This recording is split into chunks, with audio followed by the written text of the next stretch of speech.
Welcome to This Organized Life. If you're a mom, wife, or coffee lover seeking advice on how to reduce clutter and reclaim time, look no further than your host, Lori Palau, founder of Simply Be Organized and author of Hot Mess, a practical guide to getting organized. For a lot of people, clutter is their dirty little secret, but it doesn't have to be.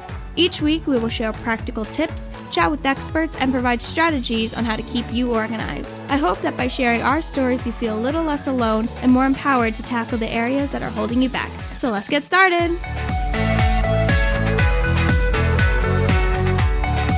Hi, everybody, and welcome to today's episode of This Organized Life podcast. I am your host, Lori Palau, and really excited that you're here. At the time that this drops, just want to remind you guys that we have our business cohort that is going to be starting our mentoring cohort coming up in September. At the time of this recording, we still have some spots available. Not sure by the time it's released if we will, but there is information on our website, also in the show notes about that. It's all about people who are interested in starting a professional organizing business and looking for some guidance and mentoring. So I know we've been talking about that. We're really excited. So if you're interested, feel free to reach out. You can book a discovery call and get started in September. But today we've got a great guest. And actually, when I was doing research in preparation for this conversation with this guest, we decided there's so much information to talk about. We were going to actually break it into two separate episodes. So we're going to have two back-to-back episodes with the same guest. And today we're going to be talking to Dr. Sharon Saline. She's a clinical psychologist. She's also an author of the book, What Your ADHD Child Wishes You Knew, Working Together to Empower Kids for Success in School and Life. She has also produced the ADHD Solution Card Deck. And I know at the time that we're recording this, she's in the process of writing another book. So can't wait till that comes out. But we all know that I do a lot of work talking about and supporting people with neurodiversity and ADHD, especially when it comes to organization and clutter. And there's so many different kind of facets and layers to this. I thought it'd be really helpful if we looked at some specific areas. And so what we're going to talk about today is procrastination and how that impacts people specifically with ADHD and neurodiversity. And again, Dr. Saline is a leading expert. I was contacted with her, put in contact with her through another podcast that I heard her speak on. And I said, I loved her approach and how she talked about everything. And I said, you're going to be great for our listeners. So we've spoken and I am ready to introduce her to you. So without further ado, let me welcome Dr. Sharon Saline to the show. Welcome. Thank you so much, Lori, for that great introduction. I'm thrilled to be here, and I'm really looking forward to having an energetic, engaged, and genuine conversation with you about procrastination, which is such a struggle for so many people with ADHD, and plenty of people who don't have ADHD also procrastinate. So it's something that sort of happens across the board. So I'm looking forward to that. Yeah, no, absolutely. And we talk a lot. It's so just in a very high level, quick nutshell, I talk a lot about what I say are 5 main clutter pitfalls that anybody, regardless, of who you are, what your neurologic makeup is, and procrastination tops the list, right? But why we procrastinate looks very different for a lot of people. But procrastination is one of the biggest clutter pitfalls that many people fall into. And I specifically see it a lot with our folks with neurodivergence and ADHD. But before we actually even get into the weeds of everything, just tell our listeners a little bit about you, because you've a obviously pretty impressive resume. I very generally, a very high level, just touched on it, but just kind of set the table. Let us know a little bit about who you are, and then we can kind of get into the nuts and bolts of things.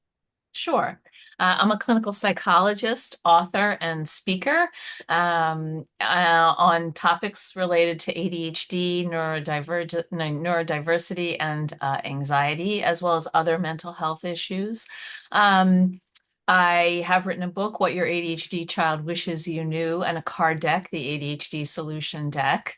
I am a frequent contributor and on the editorial board for Attitude Magazine.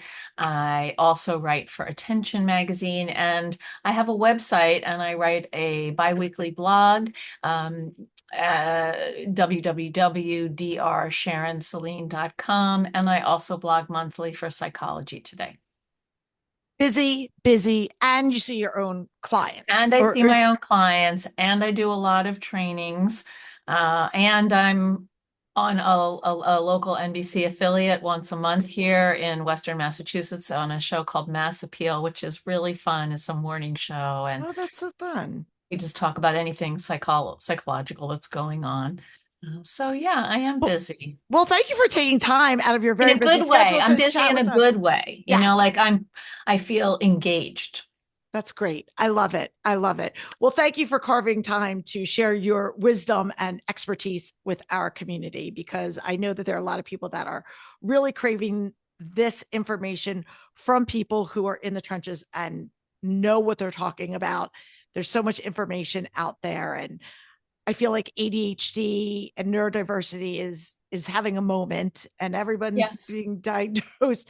I want to, again, it's such a big, broad spectrum. I wanted to approach ADHD into like some different buckets, because I think there's so many different things that can get overwhelming. And I found procrastination is an area, and I don't know, you can correct me if I'm wrong, but I feel like it seems like a very prevalent roadblock for people who are struggling with ADHD. And I don't know if you see that. First of all, if you can tell me if you think that that's true, and then also why you think that might be. Absolutely, it's true. And let's just zoom out a bit. Yeah. Let's define ADHD so we're all on the same page. Perfect. So ADHD is a chronic biologically based condition that is marked by persistent inattention, hyperactivity, and sometimes impulsivity that is more frequent and severe than we would typically see in someone of the same age. It's a novelty-seeking brain. Interest fosters motivation. These are creative, outside the box thinkers, or should I say, we are creative, outside the box thinkers.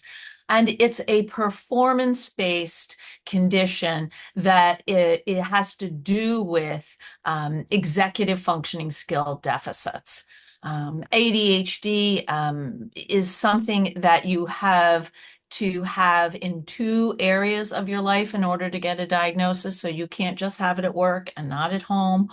You can't just have it at school and not at home. It has to be in two areas. And if you're under the age of 17, you have to have 6 out of 9 symptoms. If you're over the age of 17, you have to have 5 out of 9 symptoms. And the diagnosis is made after ruling out medical, other mental health conditions, or environmental issues. So it's the most inherited mental health condition. Dr. Russell Barkley says the rates of inheritance are as high as 75%, even more. So that's a really interesting fact, and it rarely travels alone. ADHD has coexisting conditions pretty much all the time.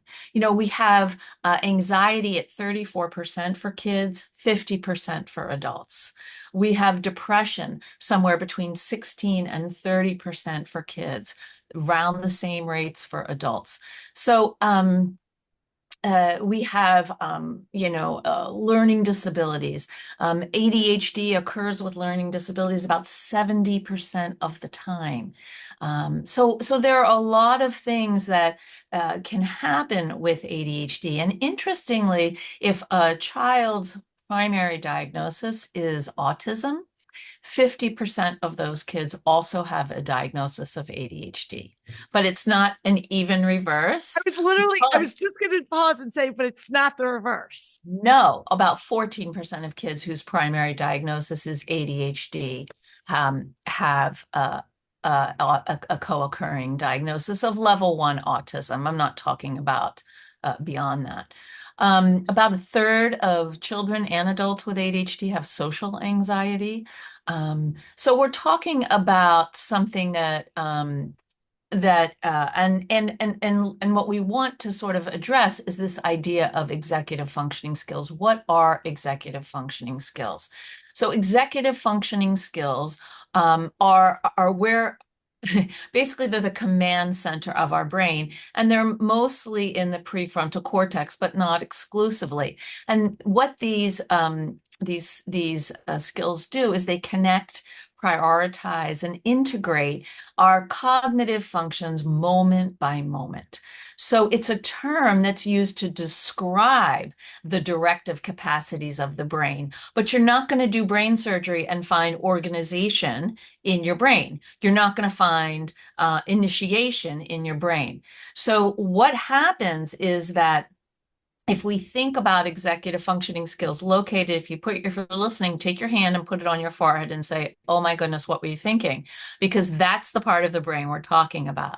And that part of the brain integrates memory with what we think about. And see, right now, it's responsible for self-regulation. So when we're stressed, when we're tired, our weakest executive functioning skills are hit first. And executive functioning skills fall into categories like inhibition, verbal and emotional, like how do I regulate myself?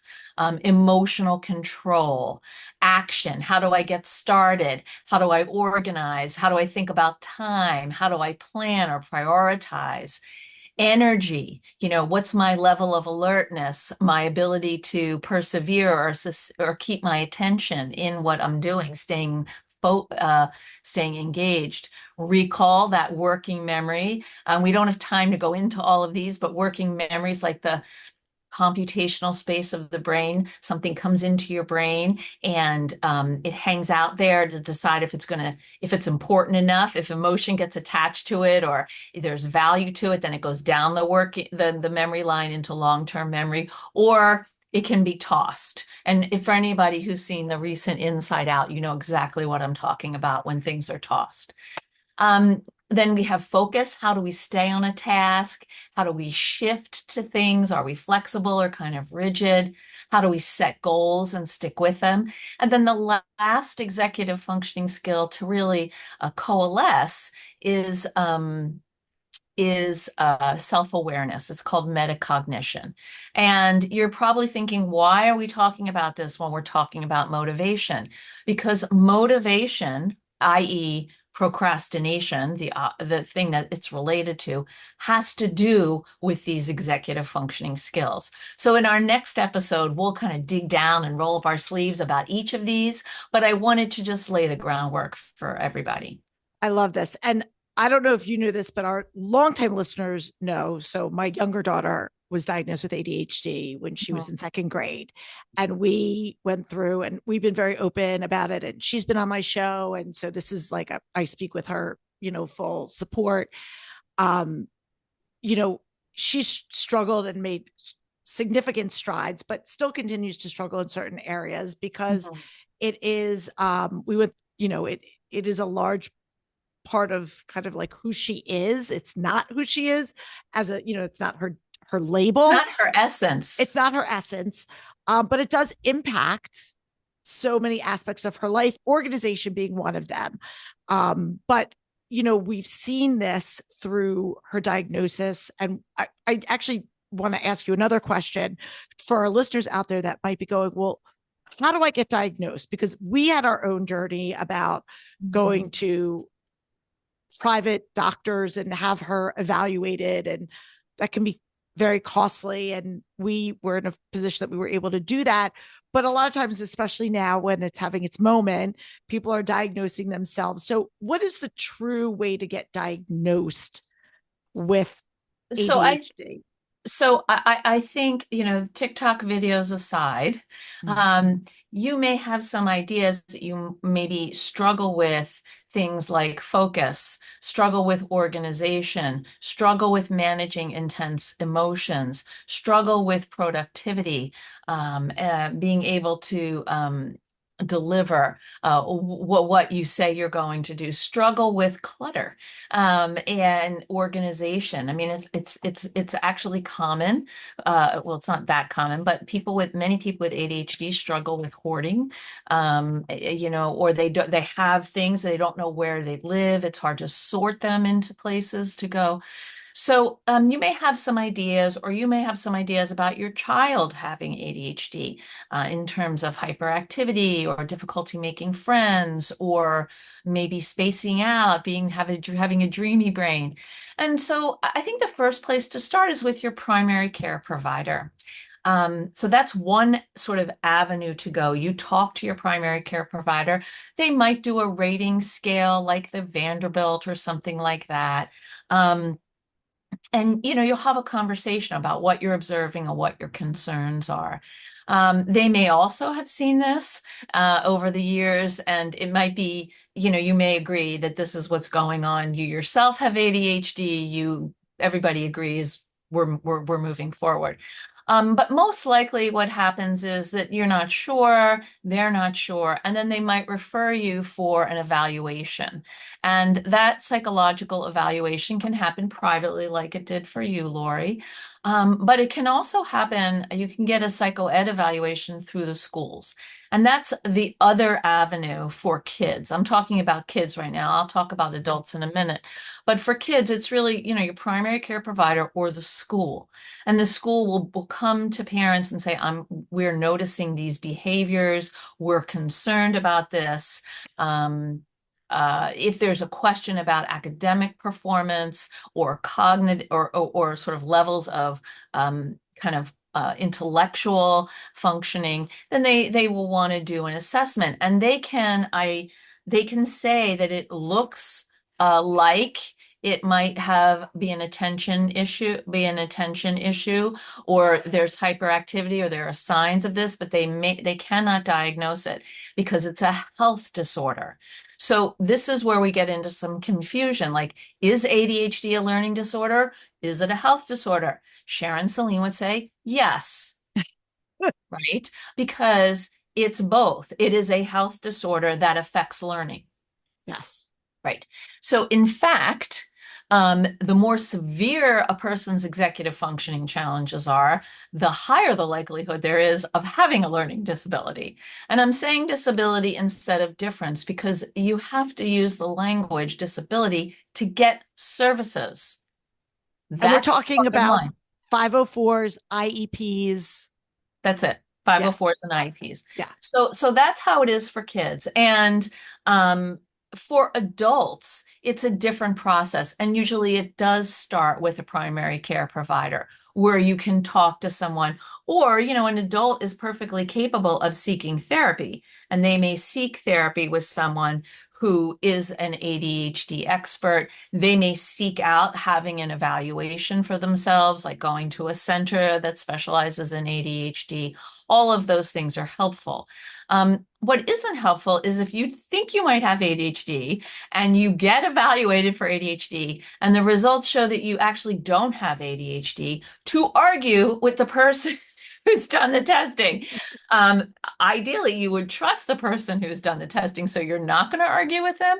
But what we're seeing is that people are arguing with the results of their testing because they don't believe that it's true, because they have this, that, or the other problem in terms of these executive functioning skills.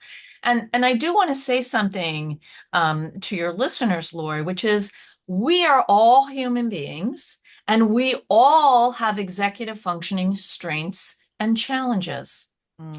For people with ADHD, they have significant and severe executive functioning challenges that interfere with their ability to live successfully on a daily basis, whether that's work or socially or school or in a partnership.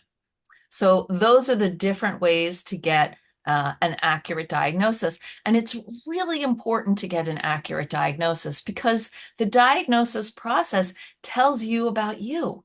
And we want to have somebody who is really doing a solid job so that you can walk away and be like, this is how my brain works. Now I'm going to figure out how to apply it. I love it. It's so great. And obviously, like I said, this is both educational, but it's also something that's super personal for me because we've lived it and continue to live it with our daughter. Um, so I guess my question is and I'm kind of like going off script, if you will, but just once you have this diagnosis for people, once they have this diagnosis, we know that things are not a one size fits all. It's not just let me take a pill and be fine and now I'm going to go on, or now I'm just destined. Now I know why I struggle with procrastination and disorganization. And so it's just, we throw up our hands. What do we do now? Like once you have this diagnosis, maybe you could just kind of walk through a few different scenarios. That's a fantastic question, and it's so important. So again, let's go back to kids. So once kids have a diagnosis, what happens is that the question is, what services do they need to assist them at school? Because their school is work, and they have to succeed at their work, both for their own sense of self-esteem, but also in their job of learning, which is how they kind of become an adult, right? You go through school, you learn things, you learn information, you learn how to, sort of interact with others, you learn sports or music or theater, there's all kinds of things that help you develop into an adult. So for kids, medication, so the best results have found that the research has found that the best results are a combination of medication and cognitive behavioral therapy. Many people are given medication without the cognitive behavioral therapy piece. And really that piece is about parent training and family work, particularly for younger kids, because you can't basically send a 9-year-old to therapy and say, here, can you fix his ADHD? That's not really going to happen. What's going to happen is you're going to engage with them and help them bring awareness to ways that they interrupt or get distracted, and then work with the parents. When I work with families, I do a mix. I do individual work with a child and collateral work with the parents, that sometimes is the parents alone and sometimes is the family. So parent training is very important because you're with your child. It's equally important that parents and teachers work together on developing the same skills, so that we can see progress in the areas where a child is struggling the most, so that there's collaboration. That's very important. And a lot of these skills are skills that have to be taught, not once, not twice, but a bazillion times. And parents are tired. They're like, oh my God, I have to tell you this again. Yes, you do. Yes, you do, because it hasn't been learned. Once it's learned and absorbed and metabolized, then you can move on to something else. And the challenge for parents is like, which thing? Right? There's often several. So that's really how we want to work. And many parents, particularly of younger kids, are not ready to give their kids medication. And so then working with a therapist or a good coach to learn the skills is really important. For adults, it's kind of the same thing, actually. You might want to take medication, you might not. You might need to work with a therapist who's well informed about ADHD, or a coach to work on your executive functioning skills. But for me, as a therapist, I don't just work on executive functioning skills, because by the time as people mature, what happens to them is they get a lot of negative messages about who they are and what they're missing and the ways in which they're falling short. And those affect their concept of themselves. And so that has to be part of our work. So it's a double dance. One is actual learning cognitive behavioral skills that will be helpful. And the other is dealing with the psychological and emotional issues that that have sort of developed along the way about living with a neurodivergent brain in a neurotypical world. You bring up a really interesting point, and thank you so much for walking through that. So, the negative messages, I want to just come talk about that for a second. Do you find in your patients that that is something that is a combination of internal self-talk, like negative messages that they're observing it, or stuff that's been told to them? Like, where do you find the balance between that? Because I see that with Well, my daughter. the thing is, you don't come into the world telling yourself you're not good enough. Again, I just saw Inside Out on Sunday, so I have to say I this. have to see it. I haven't seen Inside it. I Out have. too. And, Okay. she's all like, I'm a good person. I'm a good person. And then I hit adolescence and it's like, oh, I'm not good enough. And that's what anxiety kind of brings to the table. And I think that that message is I'm not good enough starts very early on for people with ADHD, and they hear it outside, and they also tell it to themselves because they see other kids who aren't struggling and they're like, why aren't they struggling and I'm struggling?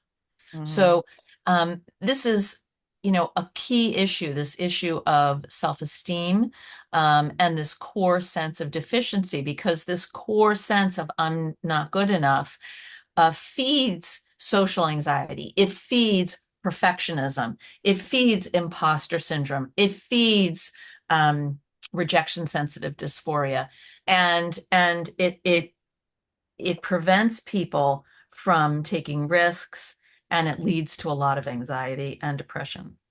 Mhm.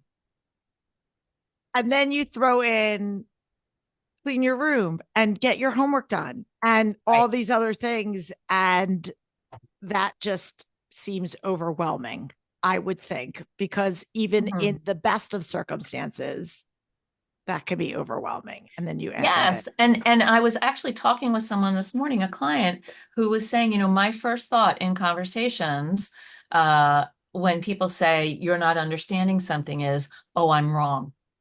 And I Mm, said, do you think about maybe that they're not explaining it clearly? And she said, no, I don't. mm, So interesting. that's so interesting because what happens with overwhelm is like there's a kind of a shutdown. Like, I can't get this. Something's wrong with me. I'm done. What about the parents jumping in to do things for their kids? Mm. Because I see this and I know firsthand, and because we talk a lot about the mental load of parents of trying to do all the things and carrying that, like, I have to be responsible for all the things and then the actual execution of it. And I see a lot of my parents who have kids who struggle in one way or another, and it's the path of least resistance in the short term to do it yourself. But Mhm. if you're playing a long game, it winds up biting them. But what happens is I see the kids start to believe that they can't do it because the parents aren't empowering them to do it. So it becomes this like vicious cycle.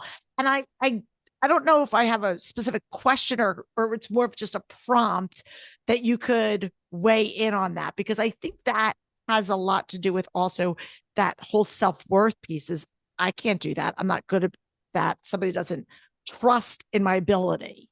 So there's this, it's a very interesting double-edged sword that you're talking about. So parents want their kids to be happy. They do not want their kids to experience discomfort or insecurity. And so they will do things for their kids that their kids actually need to learn to do for themselves and can do for themselves, because they want to help them. But the message that they're sending is sort of, by in their actions, is that I don't think you're capable of actually doing this thing.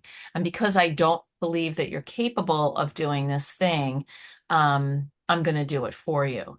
And then it's hard for kids to kind of develop a sense of courage or a disappointment muscle. Like we all are born with very flabby disappointment muscles, and we have to build that 3 6 pack. Sometimes it's a 15 pack. Um, through experiences, and that's how we develop resilience, right? We try something, we see what happens. If it doesn't work out, we regroup, we try something else. If it does, we do it again. And for a lot of parents, it's extremely uncomfortable to watch your kids struggle a bit. And Mhm. I'm a parent of two adults, um, one of whom has struggled a lot in certain ways, and it's been very difficult, and particularly because of my day job. I want to help and offer suggestions and directions and, you know, finding providers, and that is not what is going down because they're not that interested. Mhm. And I have to take that and really live with that because it's not um they have, this is a person, my second child, who is going to do it themselves all the Mhm. time. Yeah. And I think that's the hard part, right? That's the hard part for parents. And I know it was like poetic justice because I have a child that struggles, my younger one, and she talked really openly about this on what this was years ago when she was in high school about her magical thinking and everything had feelings. And she's a big emotional driven feeler. Like she's a big feeler and I'm an action oriented get her done. And as a professional organizer, it was like this kid struggled with everything and having to teach her how to make those decisions of what you're going to keep, what you're going to get rid of. How do you move through that process when all I wanted to do at my core was go in and just swoop it all up and get rid of it is, it was challenging for me. And I can understand how parents get really, and I see it how parents get frustrated where my kid isn't doing this. My kid is, whether it's their homework they're procrastinating on, or, you know, cleaning up their toys or whatever the fill in the blank is, or I gave them a list of chores to do and they aren't doing it in a timely fashion. And that's kind of looping back into where that procrastination is what are some specific tools and strategies that you think maybe people could use if they're seeing that either themselves or their kids? It's kind of like a two-part question. Their kids are struggling. What do what do you recommend is the appropriate course of action for those folks? So inconsistency and motivation is one of the most frustrating aspects of living with ADHD, because people are consistently inconsistent. And the thing about motivation is that interest stimulates motivation. So if someone with ADHD is interested in something, they have no problem doing it. Right. Mm-hmm. And if they're not that interested, they have every problem doing it. And so, there are two types of motivators. There's extrinsic motivators, which are things outside. And we use incentives for these. And then there are intrinsic motivators, which are things inside of us. So an extrinsic motivator is, for example, I need to turn in my permission form by Friday, or I can't go on the field trip on Monday. An intrinsic motivator is, oh, I want to make the next level on my computer game, or I want to run 3 miles instead of 2.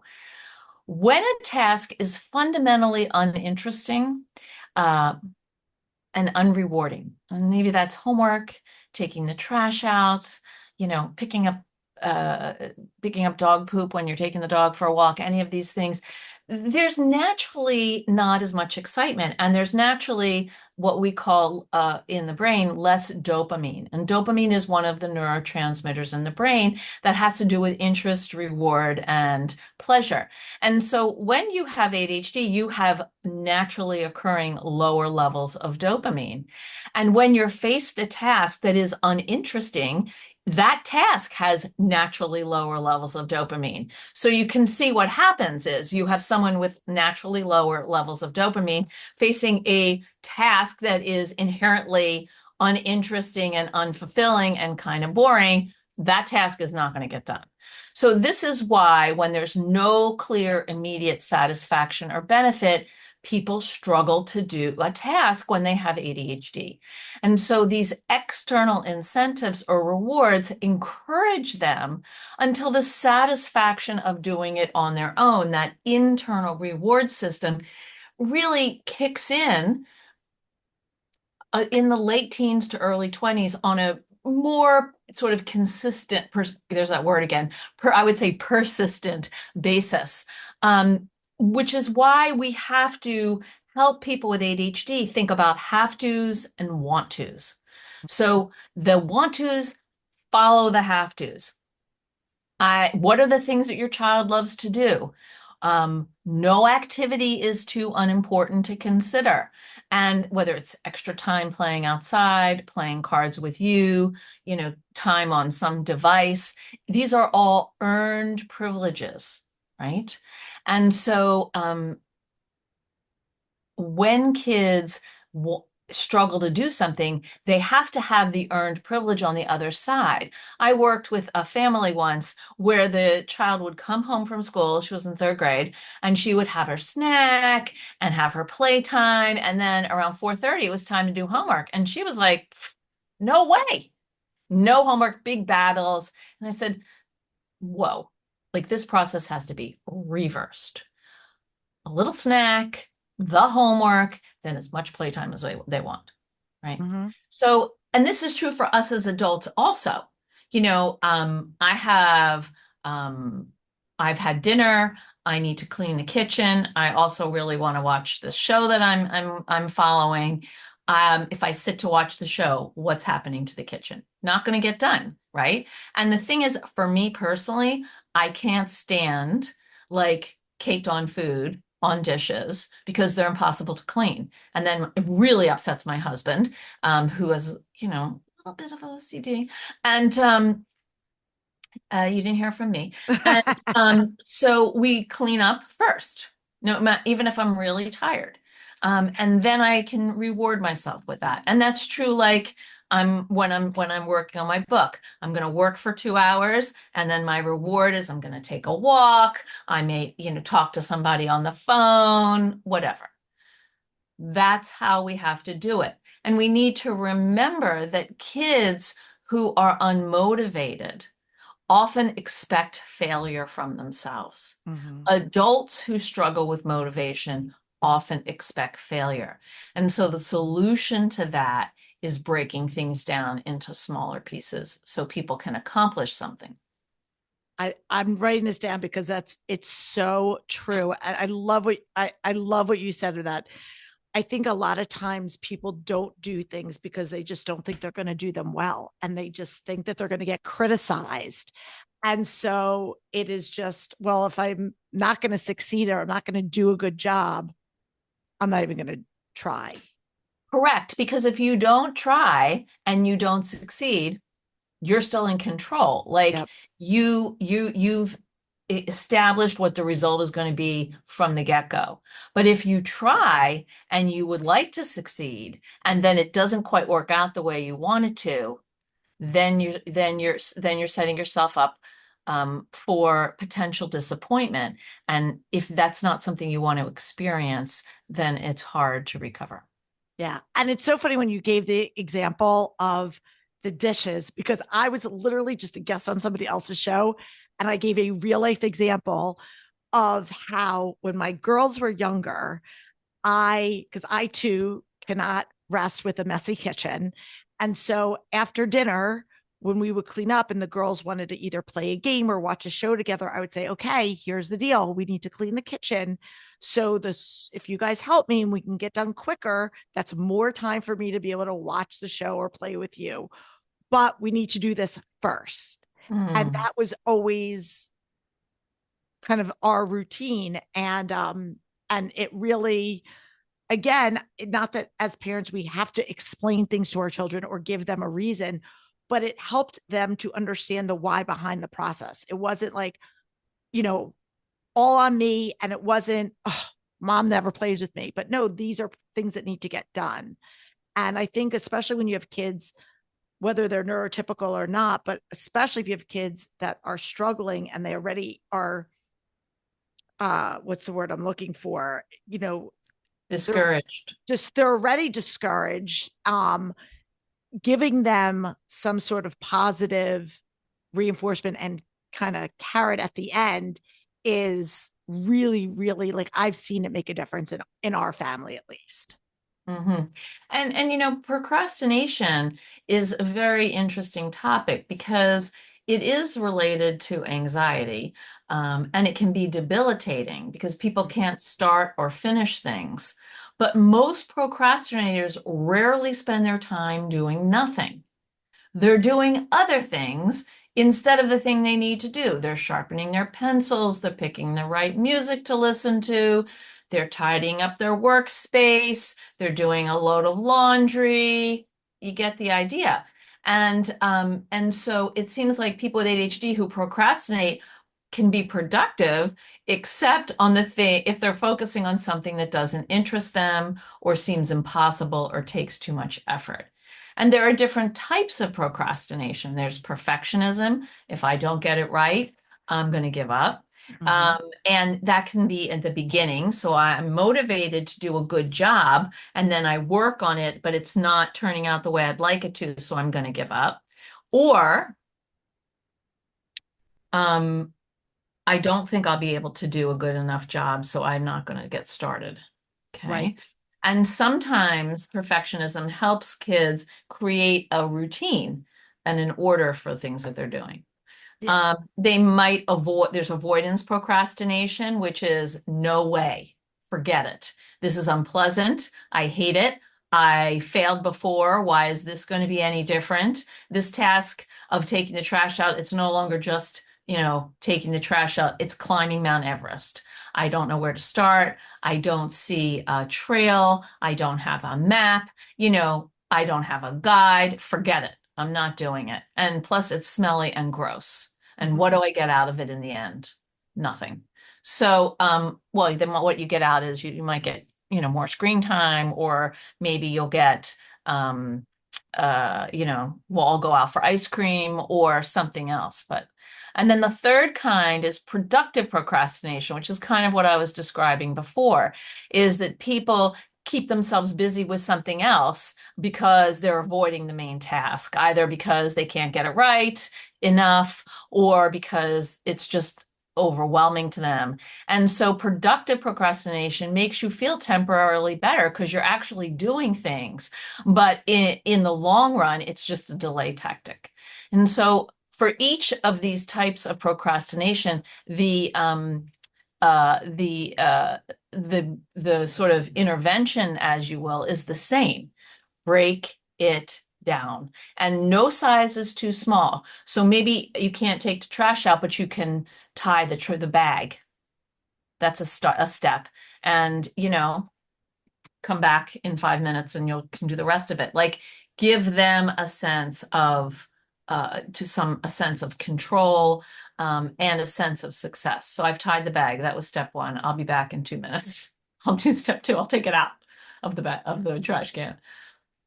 Yeah, I mean, it's and the struggle's real for not just the kids that are experiencing this. The struggle's real for the parents, because you're like, oh my gosh, I could have taken the trash to the dumpster, the dump. The town dump. Exactly. In the time that it's taken you to just put it in the can outside. Yeah.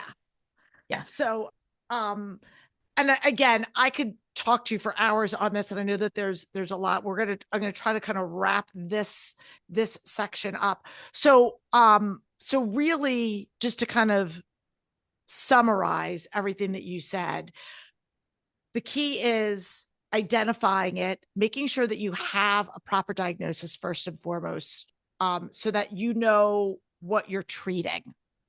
Second of all, and this is not necessarily in particular order, when you do it, find like break things down into small little things, recognizing your brain's going to work differently. So the same tactics are not going to work for somebody who is neurotypical versus has some neurodiversity, because it is, like you said, biological. Like your brain is circuited differently. I remember the one doctor explained it. One of the neuropsychologists that Logan saw was explained it like her brain doesn't have an off ramp. Like it's just continuing to go on, and like it doesn't know, okay, we need to get off the highway now. Like it's continuing to just go and loop.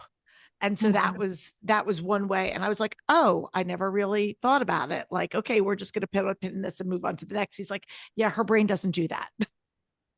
Right. And I know as a parent, it was hard because you have a young child that might not be able to articulate what they're experiencing. And so they're in turn acting it out. And so the procrastination piece is what's presenting, because again, they don't have the language, they don't have the tools to be able to. Right. And that idea of pivoting, it has to do with shifting and flexibility.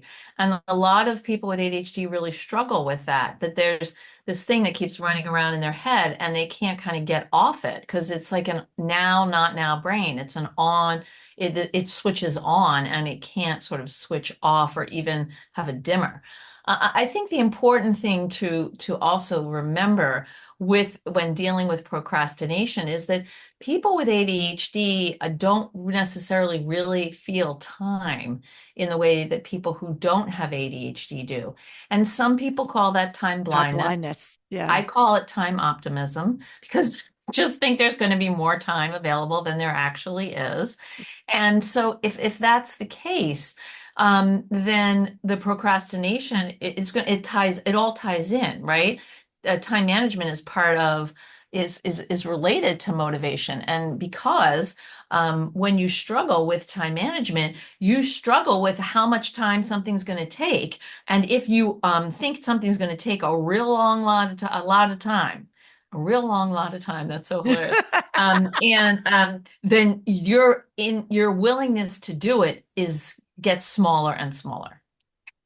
Oh, 1,000%. And we talk a lot. I actually just dropped an episode today that we're recording this all about. It was a listener question. And obviously I'm not a clinical psychologist, but it was about ADHD. And we talked all about time blindness because that is something that I experience on the daily, and Logan has gotten better with that, but it's 5 minutes is like an arbitrary thing, 20 minutes. Like it doesn't, just the time in and of itself is just out there. Right. So that when we go back to the trash example, if you say it'll take 2 minutes, that's actually a teaching moment because their experience is no, it's going to take forever. Right. And so let's press the timer and let's actually see how long it takes to take the trash out. And okay, let me ask you this as an expert, because this is advice that I give because I've used this and it's worked in my world, is I'll give very quantifiable things like, oh, okay, we'll use the trash example. I bet you by the time this song is over, you'll be able to go and put that back. So I give, like, she knows how long a song is or a TV show is. So right. I will give something that she has an idea, because again, 20 minutes could be 20 hours, right. Especially to a small child. But saying, I need you to fold your laundry in the time it takes before this show is over, before this episode's over, I need this. And they know, or she knows in my experience, like when the show is end. So that gives her something tangible to be able to wrap her brain around. And so then it doesn't seem like Mount Everest anymore. That can help. Whatever works is what we want to do more of. So if that works, please keep using it. Yeah. And I think also my biggest takeaway from this conversation for our listeners out there is parents need the tools. So if you are listening out here and you feel that not only maybe you struggle and then you want to get your own support, But if you think your child might struggle, not only do you want to get your child evaluated so you know what you're dealing with, but you want to get the proper tools. You want to get coaching or talk to a therapist so you know how to best communicate and serve and parent your child with ADHD. That's correct. Okay, perfect. That's why I have the 5 C's, because the 5 C's are about self-control, compassions, collaboration, consistency, and celebration. I love it. I love all those things. Okay. So we're going to let you give a quick shout out to where people can find you, because obviously we're going to be back with part 2 next week. So definitely make sure you come back. But just in case, for those people right now, if they can't even wait and they want to connect up with you, what's the best place for them to go? Well, I'd love for you all to connect up with me and sign up for and join my community. You can sign up for my newsletter. I don't share my list with people at all. It's www.drSharonSaline.com. You can also find me on YouTube, Facebook, Instagram, and LinkedIn. She's all over the place. And I do subscribe to her newsletter. It's filled with tons of valuable information. So absolutely check that out. And of course, we will link up to all things Dr. Saline in our show notes. I didn't say my social media handle, which is at Dr. Sharon Saline. So you got it. And we'll make sure we have all of that. We're going to wrap up today. Just a reminder, if you are somebody out there, you have a question for us, please reach out to us. You can go to our website. There's also a link in the show notes. There's a quick questionnaire. If you want to be contacted and be on the show, you can. If not, we can read your question. Would love to be able to answer any questions that you have about organizing, ADHD, clutter, you name it. Please connect up with us. And we'll be back next week with part 2 of our conversation with Dr. Sharon Saline. Until then, I'm Lori Palau. Peace out. Thanks for tuning in. If you like this episode, please spread the love and share it with your friends. And if this is your first time joining us, make sure to click the subscribe button wherever you are listening so you never miss an episode. And while you're there, please leave us a review so other people know that our show is worth the listen. You can also find us on YouTube and Instagram at This Organized Life Podcast. And if you'd like to connect with us, you can head on over to our website at simply the letter B like boy organized.com, which is filled with tons of resources, including free downloads, checklists, links to our amazing organizing partners, and all of our digital offerings. I'll see you next week for another episode of This Organized Life.